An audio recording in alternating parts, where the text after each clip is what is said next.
Alright students, now we will discuss about delivery and settlement of forward contracts.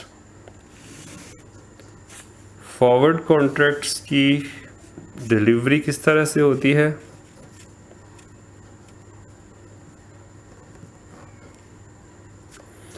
and settlement, mean to say cash settlement.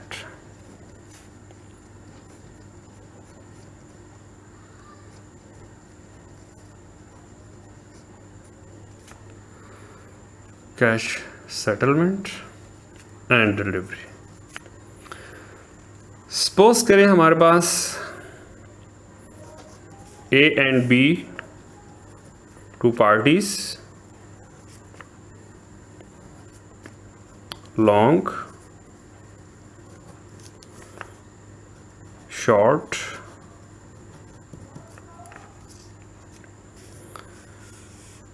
Contract है कोई भी underlying asset. Suppose we have stock, 1 share of stock at the rate rupees 105 each after 3 months, right? or any other asset maybe. अच्छा जी, ए ने contract किया है कि मैं 3 month के बाद आपसे 1 शेयर ख़रीदूँगा. इसमें नंबर ऑफ़ शेयर ज़्यादा हो सकते हैं तो आपको बड़ी ट्रांजैक्शन भी सामने आ सकती है. मैं सिर्फ समझाने के लिए 1 शेयर सपोज किया at the rate 105 each after 3 month. A ने ख़रीदना है, बी ने सेल करना है. आफ्टर 3 मंथ क्या होगा जी? ए पेमेंट करेगा कितनी?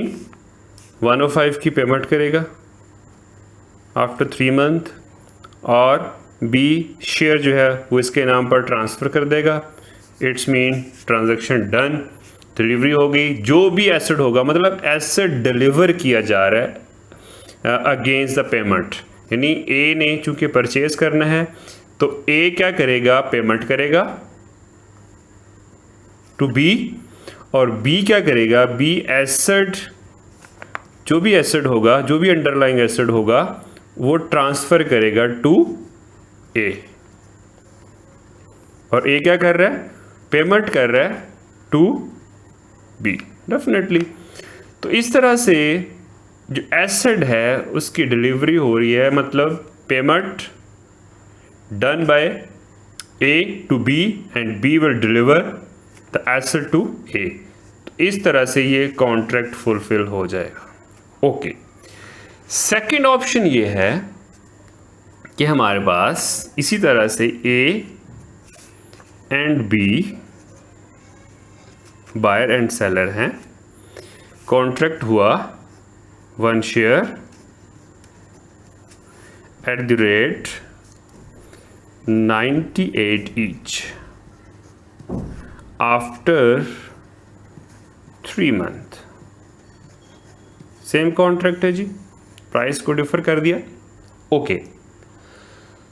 अब होगा क्या आफ्टर 3 मंथ? यहां मैं लिख देता हूं कैटेगोरिकली. आफ्टर 3 मंथ स्टूडेंट्स, ये पॉइंट आपने बड़े ध्यान से समझ रहे हैं. 2 तरह की पॉसिबिलिटीज हो सकती हैं. डेफिनेटली आफ्टर 3 मंथ या तो शेयर की जो प्राइस है दैट विल इंक्रीज, या फिर डिक्रीज हो जाएगी. आपको याद होगा कि जब मैंने स्टार्टिंग में डेरिवेटिव की डेफिनेशन में डिस्कस किया था लॉन्ग और शॉर्ट को, यहाँ पर ये लॉन्ग है mister A and B is short. हमने एक कॉन्सेप्ट डिस्कस किया था बुलिश एंड बियरिश. अच्छा जी, ए कॉन्ट्रैक्ट इसलिए कर रहे हैं कि इसको लग रहा है कि प्राइस इन फ्यूचर 98 से इंक्रीज हो जाएगी, और बी कॉन्ट्रैक्ट इसलिए कर रहा है क्योंकि इसका बियरिश सेंटिमेंट है. ये इसलिए ये सोच रहा है कि फ्यूचर में शेयर की प्राइस कम होने जा रही है तो मैं आज ही कॉन्ट्रैक्ट कर लूँ ताकि मैं अपने आप को सिक्योर कर लूँ. ओके. आफ्टर 3 मंथ 2 पॉसिबिलिटीज़ हो सकती हैं. या तो शेयर की प्राइस बढ़ जाएगी, मैं कह रहा हूँ जी 99 हो गई, या फिर शेयर की प्राइस डिक्रीज हो रही है, मैं कह रहा हूँ जी 97, ये इंक्रीज हुई है और ये डिक्रीज हुई। यही दो पॉसिबिलिटीज हो सकती है जी, या इंक्रीज या डिक्रीज। अब आपको यहां पर सोचना है कि बजाय इसके ए पेमेंट करे 98 की बी को और बी उसको शेयर या अपना जो भी एसेट होगा वो ट्रांसफ़र करे, वो सोच रहे हैं कि हम कैश सेटलमेंट क्यों नहीं कर लेते। मतलब शेयर ट्रांसफ़र करने की बजाय इनके पास ये ऑप्शन है कि अगर ये चाहते हैं तो अगर ए को फ़ायदा हो रहा है, जितना भी फ़ायदा हो रहा है बी उसको पेमेंट कर दे, या बी को फ़ायदा हो रहा है तो ए उसकी पेमेंट, यानी कैश में पेमेंट कर लें, सेटलमेंट कर लें, बजाय इसकी कि एसेट की डिलीवरी की जाए। एसेट को डिलीवर करने की बजाय जितना जितना जिस पार्टी को बेनिफिट होगा वो आपस में वो अमाउंट क्या कर लेंगे, एक्सचेंज कर लेंगे। तो ज़रूरत ही नहीं है एसेट को डिलीवर करने की, just cash settlement is possible. अच्छा जी, अब स्टूडेंट ध्यान कीजिएगा, अगर प्राइस बढ़ जाती है, अगर प्राइस बढ़ जाती है, यहां मैं लिख देता हूं इफ प्राइस इज और प्राइस विल बी 99, क्या होगा, किसको बेनिफिट हो रहा है, किसको बेनिफिट हो रहा है और किसको नुकसान हो रहा है, ये हमने सोचना है। अच्छा जी, अगर प्राइस 99 हो जाती है यानी प्राइस बढ़ जाती है, तो ज़रा ध्यान कीजिएगा, अगर ये कॉन्ट्रैक्ट ना हुआ होता, ए और बी का कॉन्ट्रैक्ट ना होता, 3 मंथ के बाद अगर ए को मार्केट से शेयर खरीदना पड़ता तो कितने का खरीदता, 99 का खरीदता, क्योंकि इस वक्त मार्केट में प्राइस कितनी है, 99। लेकिन कॉन्ट्रैक्ट की वजह से ए जो है वो बी से कितने का खरीद रहा है, 98 का।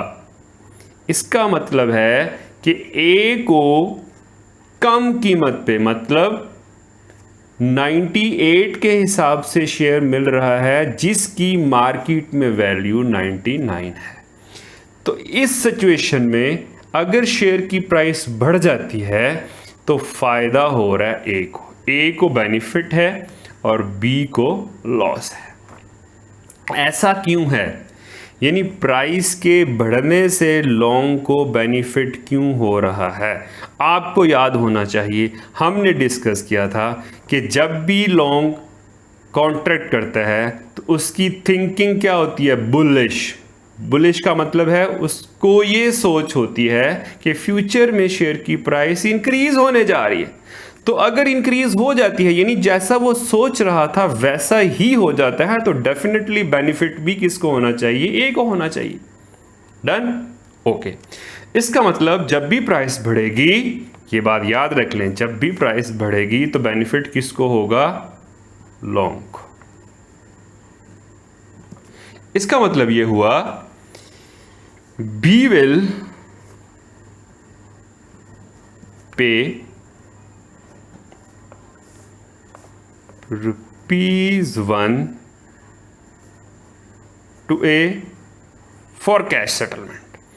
अगर ये कैश सेटलमेंट चाहते हैं तो बी को ए को रुपया, क्योंकि डिफरेंस कितना 99 एंड 98, ₹1 पे करना पड़ेगा किसको, बी को, ए, यानी बी ने ए को पेमेंट करनी। यानी अगर प्राइस बढ़ जाती है तो फाइनल ये हुआ बी हैज़ टू पे ₹1 टू ए, क्योंकि बेनिफिट किसको हुआ, ए को। Got it, okay. अब हम बात कर लेते हैं अगर प्राइस कम हो जाती है, तो ये सिंपल सा केस आपके सामने है कि अगर प्राइस कम हो जाती है तो कौन सोच रहा था कि प्राइस कम होनी चाहिए या हो जाएगी, यकीनन जो शॉर्ट पोजीशन होल्डर था मिस्टर बी, वो ये सोचता था अगर उसकी सोच के मुताबिक काम हो जाता है, यानी 97 प्राइस हो जाती है, तो बेनिफिट किसको होगा। कैसे बेनिफिट हो रहा है, ज़रा इसको भी समझ लें। देखिए, अगर आपने इस तरह से सोचा करना, अगर ये कॉन्ट्रैक्ट ना होता तो बी जो है ये एक शेयर जो 98 का बेच रहा है उसको कितने का बेचना पड़ता? 97 का। इसका मतलब 98 की चीज़ 97 में बेचना पड़ती, तो क्या हुआ? लॉस हो गया। समझ रहे हैं? लेकिन अब ये कॉन्ट्रैक्ट है, इस कॉन्ट्रैक्ट की वजह से जो 97 की चीज़ है वो कितने की बेच रहा है? 98 की बेच रहा है। तो इस तरह से क्या हुआ? फायदा हो गया मिस्टर बी को। तो क्या हम लिखेंगे यहां पर? ए विल पे ₹1 टू बी। ये सेकंड सिनेरियो है जी। फाइनल ये हुआ स्टूडेंट्स कि अगर प्राइस शेयर की बढ़ जाती है the benefit will be to the long position holder, और अगर प्राइस कम हो जाती है the benefit will be to the short position holder. अच्छा जी, अब ये तो है कैश सेटलमेंट, यानी वो एसेट डिलीवर नहीं कर रही, एसेट एक्सचेंज नहीं कर रही, वो सिंपल क्या कर रहे हैं, जो प्राइस का डिफरेंस है, जिसको जितना बेनिफिट हो रहा है वो एसेट को एक्सचेंज करने की बजाय क्या कर रहे हैं, वो सिंपल उतनी अमाउंट डिफरेंट जो अमाउंट है डिफरेंस दोनों का उसको एक्सचेंज कर रहे हैं।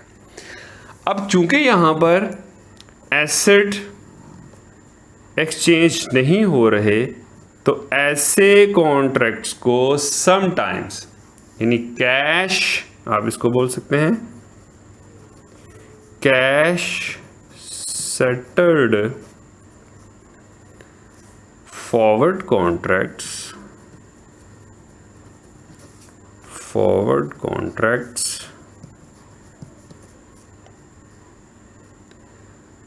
are sometimes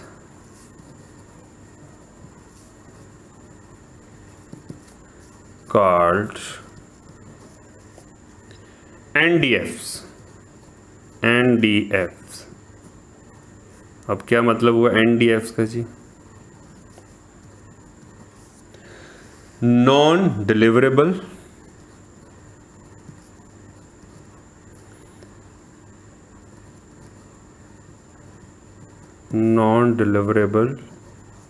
फॉरवर्ड्स,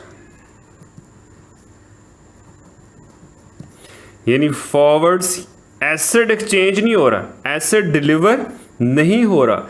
अगर कैश सेटलमेंट हो रही है तो कैश सेटलमेंट को मोस्टली या समटाइम्स हम क्या बोलते हैं? एनडीएफ्स। एनडीएफ्स mean non deliverable forwards.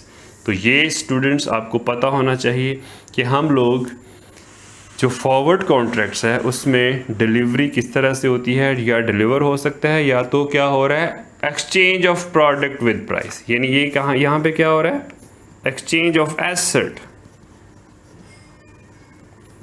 Exchange of underlying भी आप कह सकते हो विद प्राइस,